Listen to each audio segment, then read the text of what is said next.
Paz seja convosco. Abra a palavra de Deus. Finalzinho da Bíblia lá. 1 João, capítulo 3, versículo de número 8, a parte B do versículo. Tem umas coisas que estão acontecendo conosco que eu jamais imaginei que nós íamos fazer. Pela manhã nós tivemos que, algumas pessoas me ligando, querendo participar do culto, mas não podiam participar. Já imaginou? Você falar para a pessoa que ela não pode estar na igreja? Isso é triste demais. E agora à noite nós orando ali para não chegar mais ninguém. Porque já ultrapassou o número. Irmãos, nós estamos vivendo uma guerra. Mas eu quero dizer para você o seguinte: a igreja do Senhor é vencedora. A igreja do Senhor é vencedora. E nós vamos passar por isso, em nome de Jesus. 1 João, capítulo 3, versículo de número 8, a parte B do versículo, diz assim: para isto o Filho de Deus se manifestou, para desfazer as obras do diabo. 1 João 3, 8, parte B. Para isto o Filho de Deus se manifestou, para desfazer as obras do diabo. Agora eu quero que você volte lá no Evangelho de João, capítulo 1, versículo de número 12. Evangelho de João 1:12. Mateus, Marcos, Lucas e João. João 1:12. Que diz assim: mas a todos quantos o receberam, deu-lhes o poder de serem feitos filhos de Deus, aos que creem no seu nome. Deus, aqui está a sua palavra. Dá-nos sabedoria nesta noite para ministrar para esta palavra. Dá-nos entendimento e a revelação, em nome de Jesus. Amém. Pode se assentar. Nós vamos falar hoje sobre o tema: por que Jesus Cristo se manifestou? Por que que Jesus Cristo se manifestou?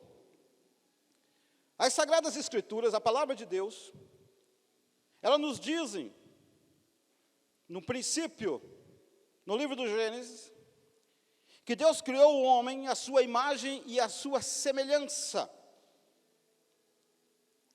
Deus não fez um robô, Deus não fez um homem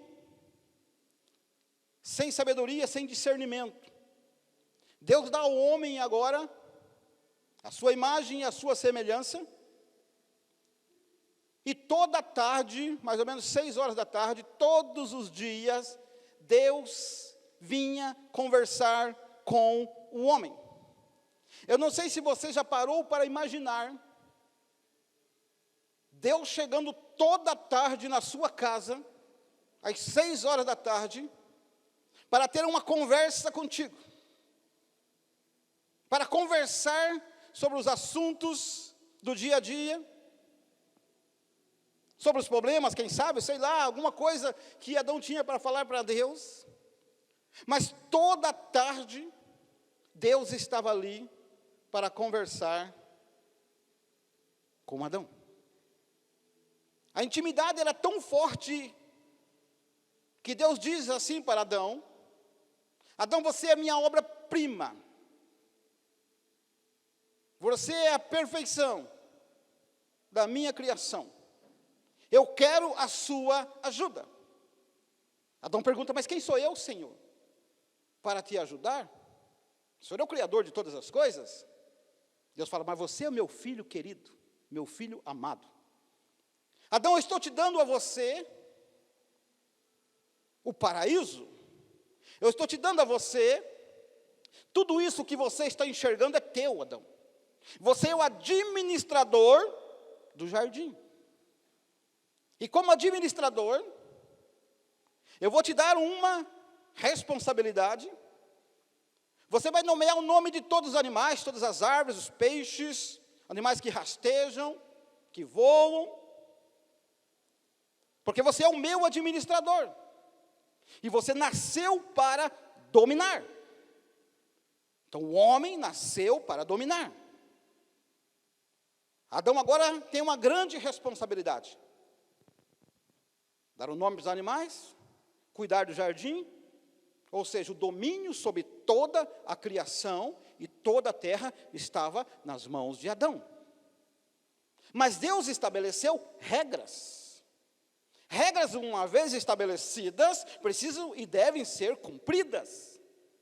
Regras quebradas, devem haver punição. Princípios, uma vez estabelecidos, precisam ser obedecidos. Princípios, uma vez quebrados, exige punição para quem os quebra. E Adão, foi dado a ele um princípio, uma regra.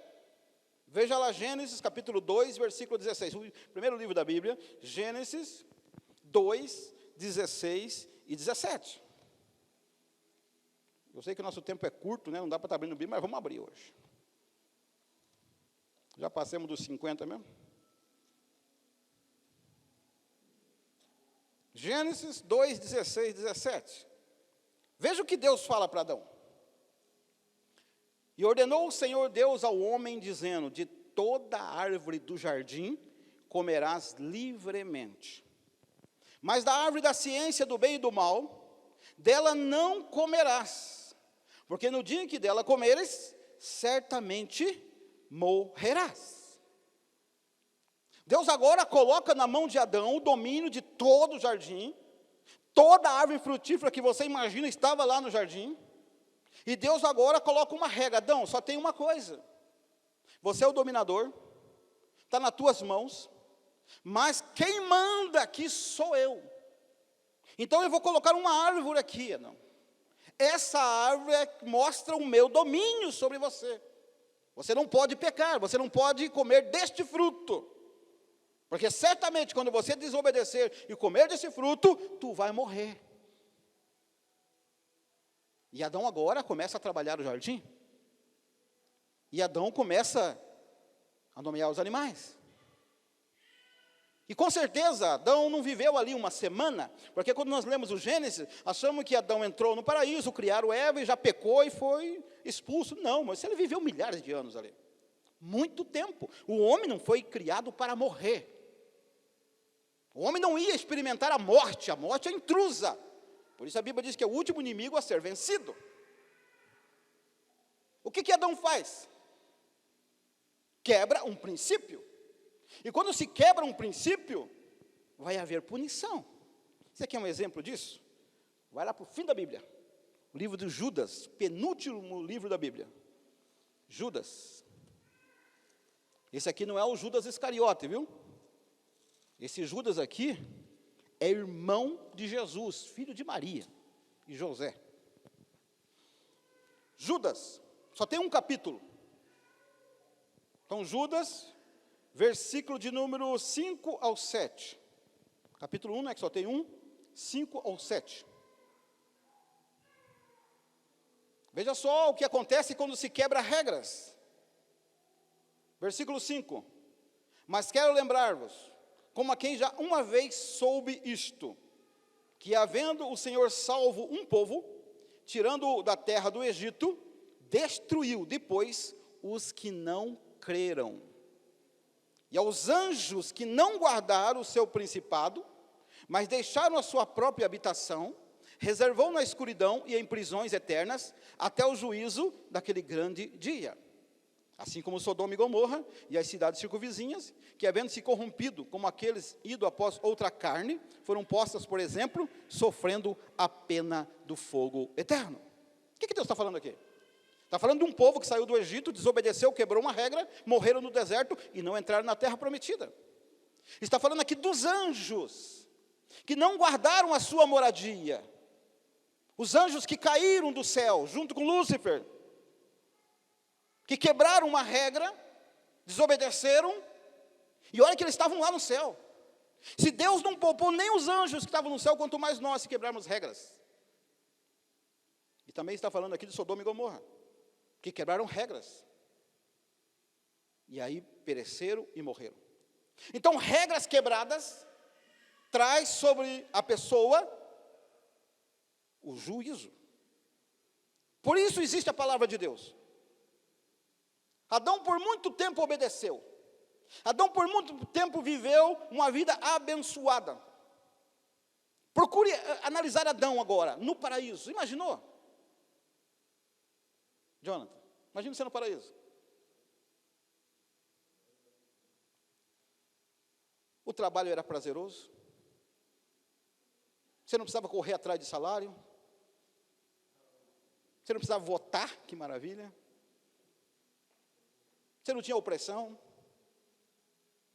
Não tinha coronavírus.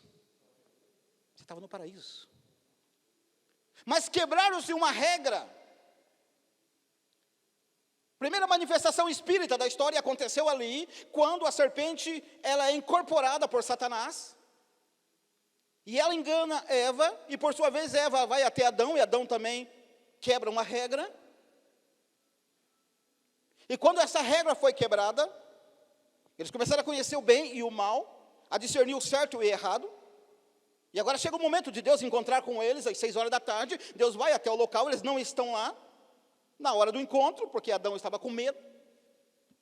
Porque regras quebradas traz medo.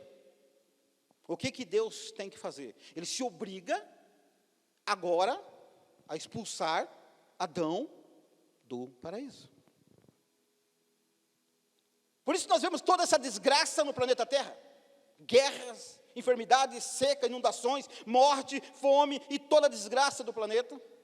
Tudo isso que você está enxergando aí, vem pela queda do homem, que desobedeceu uma regra. Adão agora é expulso do paraíso. Deus coloca 2 querubins, 2 anjos com uma espada inflamada, na porta, no portão, na entrada do paraíso, para que Adão não voltasse, porque ele ia tentar voltar. Ele ia tentar voltar. Mas agora tinha um guarda. Mas eu começo a olhar Deus, não sei se você já pensou, Deus agora tendo que expulsar o seu filho do paraíso. A obra-prima das suas mãos do paraíso.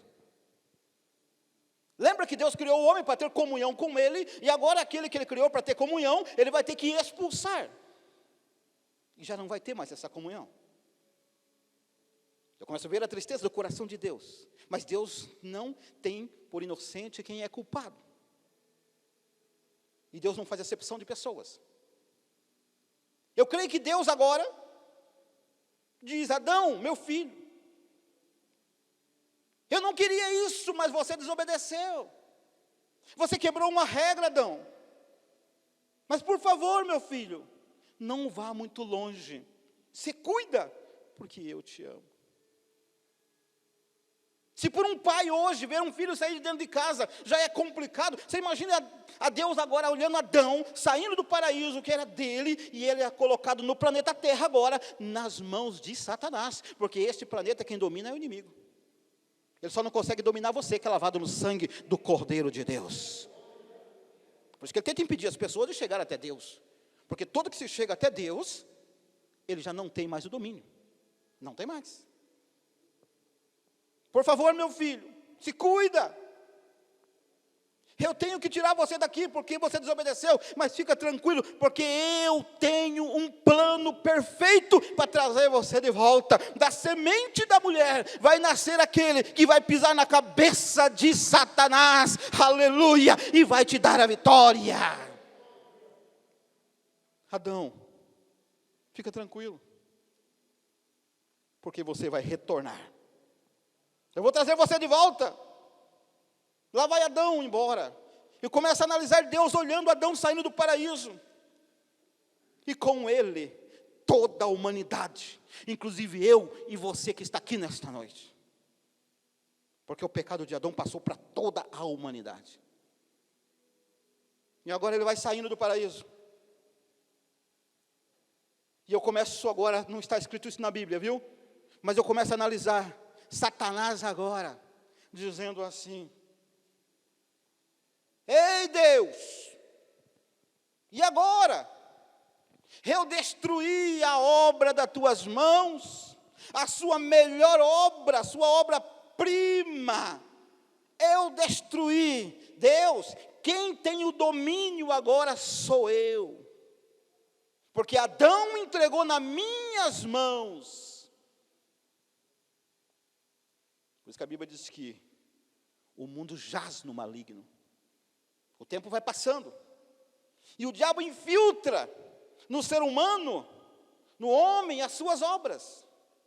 Aí vem os homicídios, vem as guerras, a fome, as doenças, a traição, a mentira, adultério. Aí entra fofoca, entra depravação moral, roubos e todo tipo de enganos na vida do homem. Satanás começa a infiltrar, destruindo a obra de Deus. O que Deus faz? Deus levanta um homem, chamado Noé, pregoeiro da justiça. Este homem era justo diante de Deus. E durante 120 anos, ele prega a palavra e constrói uma arca. E anuncia um dilúvio, fala do juízo de Deus, tenta levar o povo ao arrependimento. O povo não se arrepende, Deus manda o dilúvio. Somente Noé e sua família se salva, aquele povo morre. Noé começa uma nova geração, mas a geração continua no pecado. Aí eu ouço Satanás dizer: Deus, o Senhor levantou Noé, mas ele não destruiu as minhas obras. Olha aí, eu ainda tenho domínio. Ainda tenho domínio. Noé morreu e as obras minhas continuam. Deus levanta outro, chamado Abraão, pai da fé, pai de multidão. E este homem procura mostrar o poder de Deus, a obediência a Deus. Mas ele morre. E Satanás diz: Deus, o Senhor levantou mais um homem chamado Abraão, mesmo ele oferecendo o filho dele a ti em sacrifício, ele não conseguiu destruir as minhas obras. Abraão morreu. Deus levanta outro homem chamado Moisés. Moisés é o intermediário de Deus e os homens. Deus usa Moisés para tirar o povo do Egito com sinais, prodígios e maravilhas. Deus traz através de Moisés o decálogo, os 10 mandamentos, a lei de Deus. Moisés passa isso para o povo não obedece. Moisés morre e o povo continua no pecado. E eu vejo Satanás gritando: Deus, Moisés também, mesmo com a lei, com o decálogo, com os 10 mandamentos, não quebrou as minhas obras, não destruiu as minhas obras. Ele não conseguiu, Deus. Eu continuo dominando, porque o domínio é meu. Deus levanta um outro homem chamado Josué, guerreiro, general, estrategista. Este homem consegue introduzir aquela geração na terra prometida, conquista. Enquanto Josué está vivo, e ele diz: eu e minha casa serviremos ao Senhor. O povo está buscando a Deus, o povo está adorando a Deus. Mas morre Josué, e o povo cai no pecado. E eu vejo Satanás dizendo novamente: Deus, mais um. Josué morreu, e eu continuo dominando o homem. Ele está no meu domínio, ele faz o que eu quero, ele peca, ele está no meu domínio. Aí Deus levanta os juízes, e os juízes começam a julgar agora, trazer a lei de Deus. Enquanto o juiz está vivo, Deus levanta 7 juízes. Enquanto o juiz está vivo, o povo busca a Deus. O juiz morre, eles voltam para o pecado. Deus levanta outro juiz, e o povo busca a Deus. O juiz morre, volta para o pecado, e assim vai. Morre todos os juízes.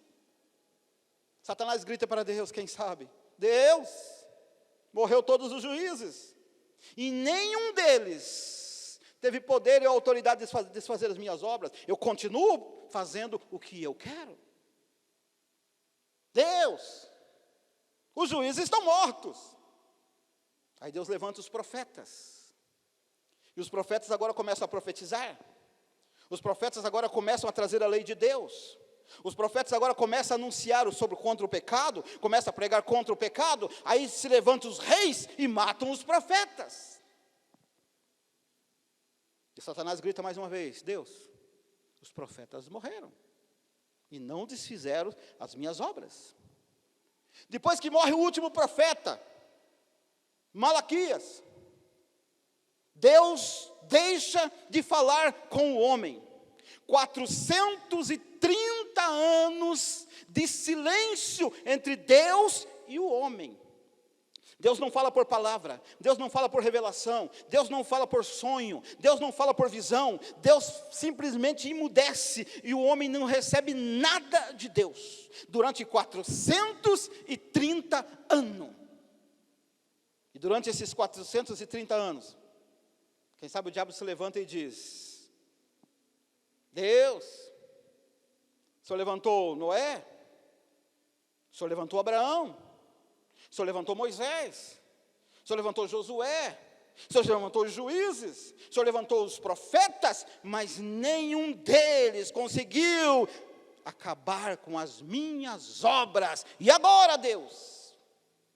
Por outro lado, eu começo a ver Deus gritando durante 430 anos, aquela frase célebre, que Deus pergunta a Isaías: quem há de ir por nós? A quem enviarei? 430 anos, quem sabe essa frase, esta palavra, essa pergunta ecoa no espaço, sem nenhuma resposta. De repente, quem sabe, com certeza, né?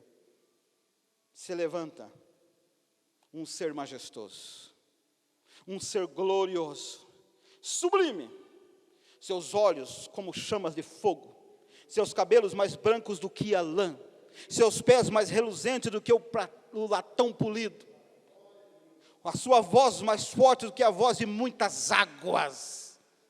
É a estrela da manhã, o lírio dos vales, a rosa de Saron. Se levanta do trono Jesus Cristo e diz: meu Pai, eu irei e vou desfazer as obras do diabo. Aleluia! Eu irei, eu vou destruir estas obras. Fica tranquilo, meu Pai, eu vou trazer o homem de volta para nós. Eu vou trazer, fica tranquilo, Deus, eu vou trazer Eliette, eu vou trazer o Jonathan, eu vou trazer oOgracir, eu vou trazer o Gaudêncio, eu vou trazer todo homem de volta para mim, porque eu vou desfazer as obras do diabo. Aleluia! Esse ser tem autoridade. Talvez Deus olhe para ele assim: mas meu filho, você é espírito. Você é espírito. Para você ir à terra tem que se tornar um deles. Tem que ser como um deles. Quem sabe Jesus diz assim: isso não é problema, meu Pai. Espírito Santo, desce até lá e prepare um útero para mim.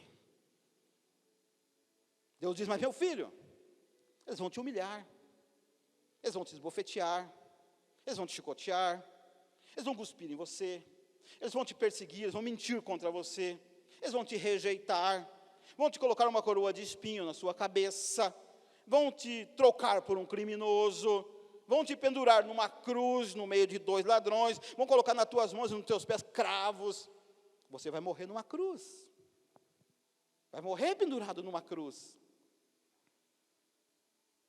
Quem sabe Jesus olha assim: Pai, mas no 3º dia o Senhor me ressuscita, tá bom? Eu vou desfazer as obras do diabo. E quando ele fala isso, eu creio aqui pela fé, que os anjos escrevem nos anais do céu, os anjos escrivões, ele vai desfazer as obras do diabo. Aleluia! Ele disse sim. E eu creio que a festa no céu, porque um ser se levantou para destruir as obras do diabo. O Espírito Santo já foi preparar um corpo para mim, um útero, já foi, para desfazer as obras do diabo. Os anjos escrevem nos anais do céu. Quem sabe o anjo diz assim: ele levanta do seu trono para desfazer as obras do diabo. Ele tira a sua coroa de rei para desfazer as obras do diabo. Ele tira agora o seu manto real para desfazer as obras do diabo. Ele deixa toda a sua glória para desfazer as obras do diabo. Eu começo a ver Jesus agora vindo para entrar no útero da nossa irmã Maria. Ele deixa o terceiro céu. O terceiro céu é a morada celestiais. Lá onde está as moradas celestiais, um dia você vai morar lá, amém? Ele deixa o terceiro céu. Ele passa para o segundo céu, que é o astronômico. Ele passa para o primeiro céu, que é o atmosférico, para desfazer as obras do diabo. E entra no útero da nossa irmã Maria, para desfazer as obras de Satanás. Agora ele está no útero de Maria, você já imaginou? Jesus está no útero de Maria. Primeiro mês, segundo mês, terceiro mês, quarto mês, quinto mês. Quem já foi mãe aqui sabe disso, como é que é isso. Sexto mês, sétimo mês, oitavo mês, nono mês, chega o momento de nascer aquele que vai desfazer as obras do diabo. Deus diz para os seus anjos: descem até lá, vão recepcionar o meu filho que vai nascer para desfazer as obras de Satanás. Os anjos vêm, descem, numa noite tumultuada em Belém, onde está lotado a cidade, não tinha lugar nos hotéis, nas hospedarias, estava lotado, e num estábulo, em volta de animais, na manjedoura, ali nasce o meu e o seu Salvador, para desfazer as obras do diabo. Os anjos começam a fazer festa, os anjos começam a glorificar, dizendo assim: glória a Deus, hosana nas alturas, e paz na terra aos homens de boa vontade, aleluia. Nasce agora o Filho de Deus, para desfazer as obras do diabo. Os demônios territoriais que estavam ali, porque houve guerra no mundo espiritual. Existem demônios territoriais que ficam nos lugares, estavam ali de plantão, começam a se apavorar, porque começa a ver anjos voando para todos os cantos, glorificando a Deus. Imaginou? Imaginou agora a cara do capeta, anjos voando, rodeando aquele local, e glorificando a Deus, hosana nas alturas, hosana nas alturas. Aquela capetada ficou doido. O chefe deles manda um WhatsApp para o inferno. Satanás está fora de área, não atende o WhatsApp, tenta ligar, a Oi não está funcionando, é igual a nossa aqui, não funciona também. Pega um Uber, aquela capetada, e desce para o inferno. O maior desespero, esquece marmita, esquece roupa de trabalho, uniforme, apavorados, assustados, chegam no inferno, para falar com Lúcifer, sobre as últimas. Quando Lúcifer vê aquela capetada descendo apavorado, olha para eles: o que foi que houve com vocês? Tão branco, parece que vira o capeta na frente. O que houve? O que está acontecendo? Por que deixaram o seu posto de trabalho? Tinha demônio até descalço, perdeu até sapato pelo caminho. Um diz assim: eu não sei, algo terrível está acontecendo lá em cima em Belém.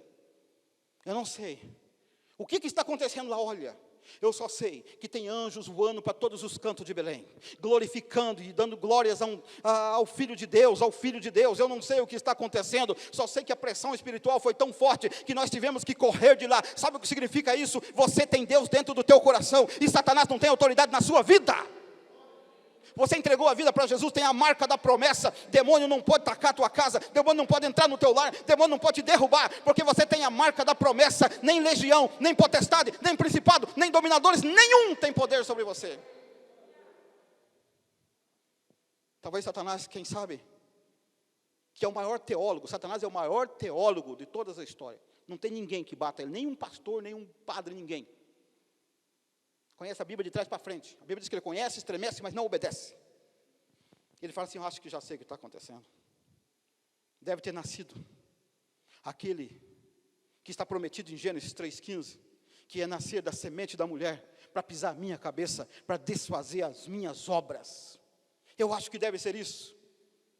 Voltem para lá e vigiem, tragam as outras notícias de lá. Talvez aquela turminha diz, não, lá nós não voltamos mais não. Está doido? Eu sou capeta, mas não sou louco. Não vou não. Vai? Não, não vou. Peço a minha demissão. Mas vai trabalhar onde? Vou trabalhar na Globo. A Globo está falindo. A Globo já era. A capetada que estava lá já foi mandar tudo embora. Estão tudo desempregados. Então você é político no Brasil. Ih, engano teu. Política no Brasil está se acabando, porque a igreja está orando e os políticos corruptos estão caindo tudo. Em nome de Jesus. Então, eu prefiro trabalhar em cemitério de assombração, mas para lá eu não volto. Sabe por quê? Satanás tem medo de Jesus. Você tem Jesus no teu coração? Então, ele tem medo de você. Então, ele tem medo da igreja. Por que você acha que estão mandando fechar as igrejas? Por que você acha que a primeira coisa que fizeram foi mandar fechar as igrejas? Para tentar impedir o poder da igreja. Mas pode trancar, pode fechar, pode amarrar, pode amordaçar, porque Deus em nós somos a maioria, em nome de Jesus. Fica tranquilo. Quando Jesus nasce, os anjos do céu escrevem, nasceu aquele que vai desfazer as obras do diabo. Aí Jesus tem 1 ano. Daqui a pouco Jesus tem 2 anos, 3 anos, 5 anos, 10 anos, 12 anos. Com 12 anos ele entra no templo e deixa no chinelo os escribas e os doutores da lei, com 12 anos. Jesus agora tem 13, 15, 20, 25, 30 anos, aquele que vai desfazer as obras do diabo. Agora com 30 anos, ele chega para nossa irmã Maria e diz, mamãe, estou indo. Para onde você vai, meu filho? Para onde você vai? Mãe, vou cumprir com o meu chamado. Aquilo que eu fui incumbido de fazer. Mas o que você foi incumbido, meu filho? Desfazer as obras do diabo. E agora eu vou começar.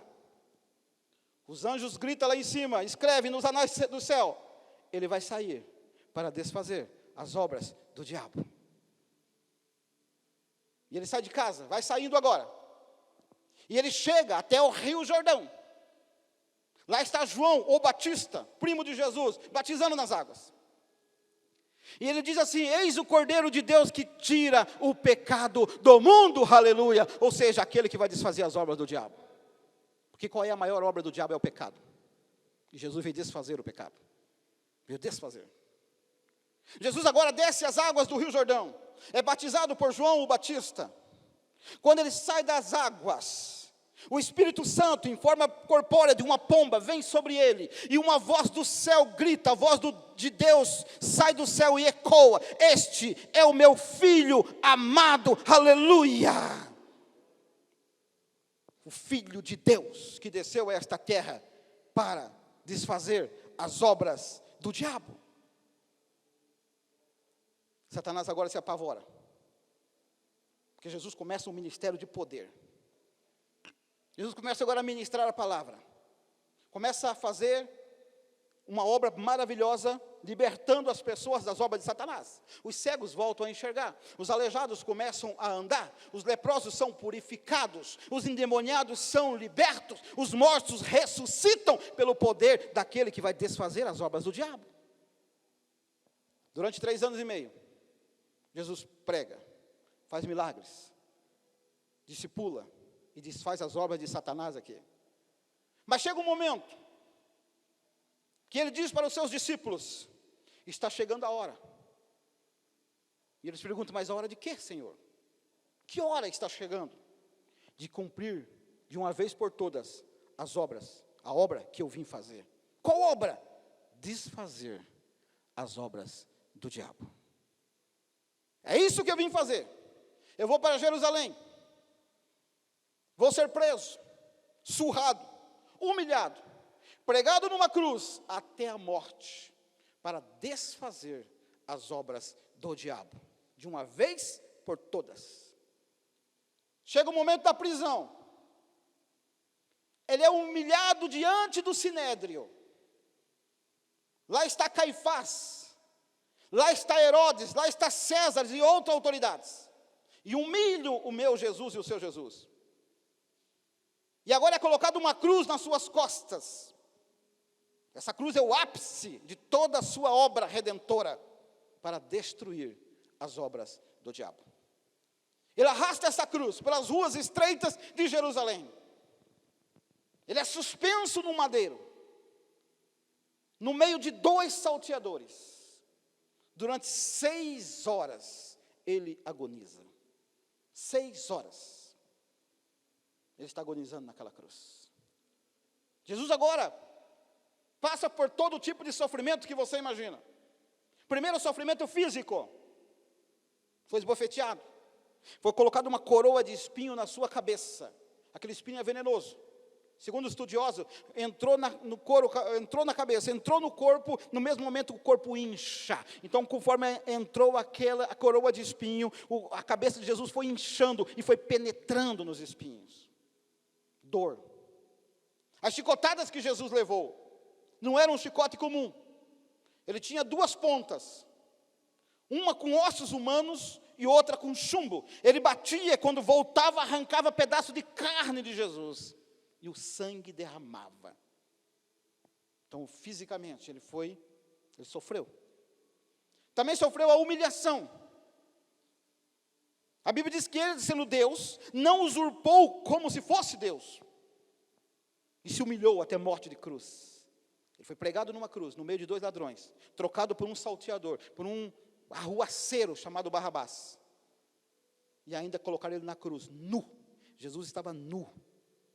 Sua barba arrancada, sendo humilhado. Humilhação. Também Jesus sofreu todo o peso do pecado. Todo o pecado do ser humano estava sobre os ombros de Jesus agora. A pressão espiritual. E olha que, quando nós que fazemos visita, às vezes a gente entra em algumas casas. Você entra na casa, a casa é escura, pode estar lâmpada acesa, pode estar o que for, a casa é escura, o peso espiritual, você sente o peso, parece que te aperta. Quando você sai de lá, você sai com dor no corpo às vezes, é ou não é, Jonas? Agora você imagine o pecado de toda a humanidade nas costas de Jesus agora, naquela cruz, o peso espiritual. Também sofreu a solidão naquela cruz. Quem defendeu Jesus? Onde estavam os 12 discípulos? Aonde estava aquela multidão que foi alimentada com pães e peixes? Aonde estava a mulher do fluxo de sangue? Aonde estava aqueles aleijados que foram curados, 10 leprosos que foram purificados? Aonde estava aquele aleijado carregado por 4? Aonde estava o homem que estava no tanque de Betesda e foi curado? Aquele homem que há 38 anos estava morrendo ali. Aonde estava o menino que ressuscitou na cidade de Naim? Onde estava a mulher encurvada que há 18 anos tinha um demônio nas suas costas e Jesus a libertou? Jesus estava sozinho, ninguém defendeu, ninguém foi dar uma palavra para ele.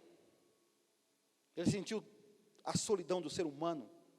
Inclusive Deus teve que abandonar ele por alguns segundos. Por isso ele diz: Eloi, Eloi, lama sabachthani. Pai, por que me desamparaste? Por que me abandonaste? Chega a hora 9 e ele diz: está consumado. Entrega o seu espírito e morre para desfazer as obras do diabo. Mas ao 3º dia, ele ressuscita, vencendo a morte, vencendo as trevas. O túmulo não segurou Jesus, a pedra não segurou Jesus. Ele se levantou do meio dos mortos para vencer as obras do diabo. Por isso, igreja, você é mais do que vencedora. Igreja, não tenha medo do que está acontecendo no mundo, não tenha medo do corona, não tenha medo da política, não tenha medo do que está havendo, porque nós somos mais do que vencedores, porque as obras do diabo já foram desfeitas pelo poder de Jesus Cristo. Meus irmãos, o que está acontecendo no mundo hoje não é um mero acaso, não é por acaso, é bíblico, está na palavra. Vivemos os últimos dias.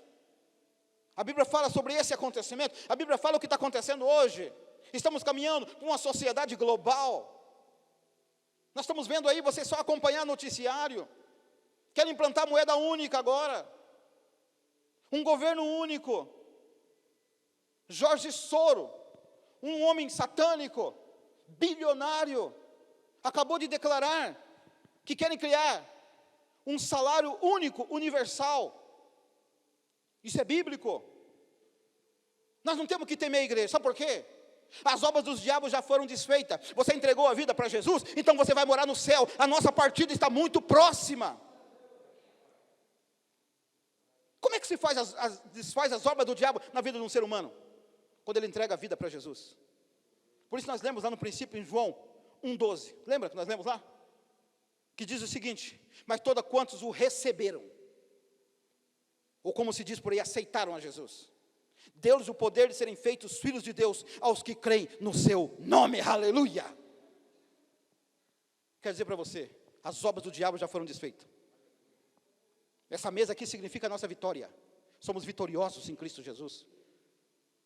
Quando estamos sentados a esta mesa, em comunhão com o Filho de Deus, não tem obra nenhuma que tem poder sobre nossas vidas, porque as obras do diabo já foram desfeitas. Basta nós aceitarmos isso, entendermos isso e obedecermos a sua palavra. Meu querido, não se assuste mais, não se apavore mais, porque as obras do diabo já foram desfeitas em nome de Jesus. Hoje Jesus está à direita de Deus, intercedendo pela sua igreja. Hoje Jesus olha por mim e por você. Se você orar, Ele vai falar contigo. Se você clamar a Ele, Ele vai falar contigo. Ele vai te responder. E nesta noite, eu quero dizer uma coisa para você: as obras do diabo não foram só desfeitas na sua vida. Em nome de Jesus eu profetizo que as obras do diabo foram desfeitas na tua casa, na tua família, nos teus parentes de perto, nos teus parentes de longe, em nome de Jesus. Você está aqui hoje porque as obras do diabo foram desfeitas na sua vida. E eu profetizo que a tua família vai estar aqui também em nome de Jesus. Pastor, não cabe só 50, vamos fazer 30 cultos por dia, não tem problema. Porque as obras de Satanás já foram desfeitas em nome de Jesus. Amém?